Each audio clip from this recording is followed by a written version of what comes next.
अर्जुन की परीक्षा। महाभारत का युद्ध समाप्त हो चुका था। धर्म की विजय हुई, लेकिन युद्ध ने बहुत कुछ नष्ट कर दिया था। पांडवों ने राजगद्दी संभाल ली थी, पर अर्जुन के मन में अशांति थी। एक दिन वह श्री कृष्ण के पास गए और बोले, मधुसूदन, मैंने युद्ध में इतने लोगों का संहार किया, पर क्या यह मेरा धर्म था? क्या मैं सही था? श्री कृष्ण मुस्कुराए और बोले, अर्जुन, चलो तुम्हारी इस शंका का समाधान एक छोटी परीक्षा से करते हैं। उन्होंने अर्जुन को एक जल से भरा पात्र दिया और कहा, इसे लेकर पूरे हस्तिनापुर का चक्कर लगाओ, लेकिन ध्यान रहे एक भी बूंद गिरे नहीं। अर्जुन ने सावधानी से पात्र उठाया और हस्तिनापुर के चारों ओर घूमने लगे।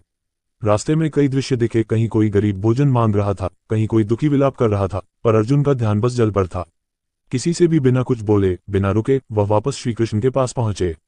प्रभु, मैंने पात्र को बिना गिराए आपके पास पहुंचा दिया, अर्जुन ने गर्व से कहा। श्री कृष्ण ने पूछा, अच्छा अर्जुन, बताओ रास्ते में क्या क्या देखा? अर्जुन झिझकते हुए बोले, प्रभु, मेरा ध्यान सिर्फ जल पर था, इसलिए कुछ भी देखने या सुनने का समय नहीं मिला। श्री कृष्ण मुस्कुराए और बोले, बस यही महाभारत थी अर्जुन।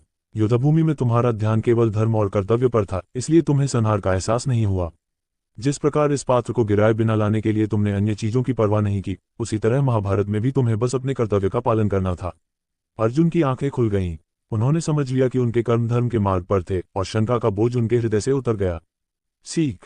जीवन में कई बार हमें कठिन निर्णय लेने पड़ते हैं, लेकिन यदि हम अपने कर्तव्य के प्रति ईमानदार हैं, तो हम सही मार्ग पर ही होते हैं।